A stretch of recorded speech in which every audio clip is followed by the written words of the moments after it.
Pasintabi po sa mga makakapanood ng bidyong ito. Hinihingi ko po na maging maingat at maging sensitibo po tayo sa ating mga ikokomento. At kahapon nga ay nabigyan ako ng pagkakataon na makausap ang tatay ni Butoy. At sa aming pag-uusap nga ay marami akong nalaman. At nabanggit niya nga na 25 years na itong dinadala. Sa kabila ng mahirap at mabigat na sitwasyon, patuloy siyang lumalaban at naghahanap buhay para sa kanyang mga anak.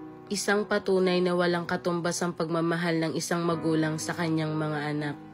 Napakahirap at napakasakit nga sa isang magulang na wala ka sa tabi ng iyong anak habang siya ay may karamdaman. Pero wala nga siyang magawa dahil kailangan niyang maghanap buhay at matustusan ang mga pangangailangan ng kanyang mga anak.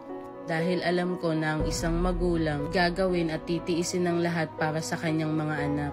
At lalong mas naging mahirap nga ang sitwasyon dahil wala na nga siyang nakatuwang at iniwan siya ng kanyang asawa. Sa akin lumaki dahil walang ina. Dahil wala pong ano? Walang ina. Wala pong nanay. 1 taon pa lang yun iniwan. 1 taon pa lang po iniwan na po yung si Butoy? Kaya po, nagtrabaho kayo, iniwan niyo po sa nanay at tatay niyo. At dito nga naitanong ko kung ilang taon niya na itong dinadala at kung ano ang kanyang nararamdaman. Mga 25 years. 25 years na po!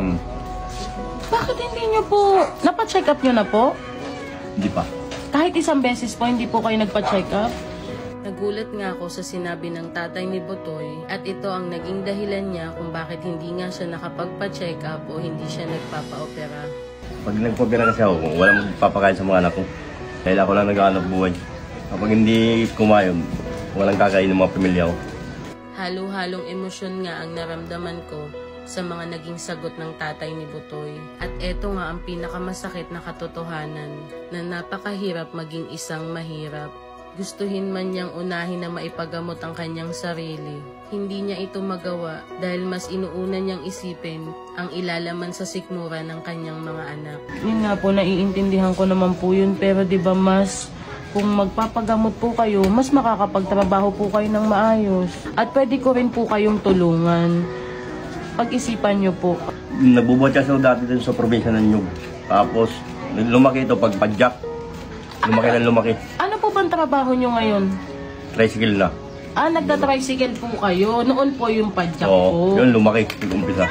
Sige po, ganito po kuya ha. Dahil po napanood po ng isang kababayan natin yung video po nung pag-uusap namin ng kapatid nyo po. Personal po niyang pinapaabot sa inyo yung pera para daw po kahit papaano ay na makapagpa-check up po kayo.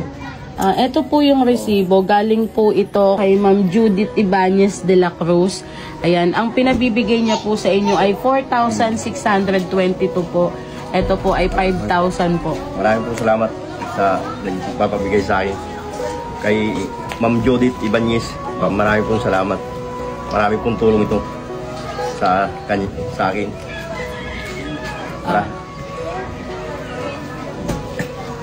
Ayun po, yan po ay pinabibigay po sa inyo ni Ma'am Judith Ibanez de la Cruz, no? Para po may magamit daw po kayo na pansarili nyo po. Papacheck up. Opo. Ngayon magpapacheck up na ako. Sana nga po makapagpa-check up kayo kasi talagang ang hirap po. Nakikita ko po kasi talaga na, ayun, grabe po oh. Grabe po talaga. Sana po, makapagpa-check up po kayo kasi para po yun sa inyo. Kasi hindi nyo po maaalagaan ang inyong mga anak ng maayos, hindi po kayo makakapagtrabaho ng maayos. Kung kailangan nyo rin pong alagaan ng katawan nyo. Dahil hindi ko kuhan, dahil ako lang kasi naghahanap buhay sa amin. Kapag hindi ko naghahanap buhay, walang kakainin sila.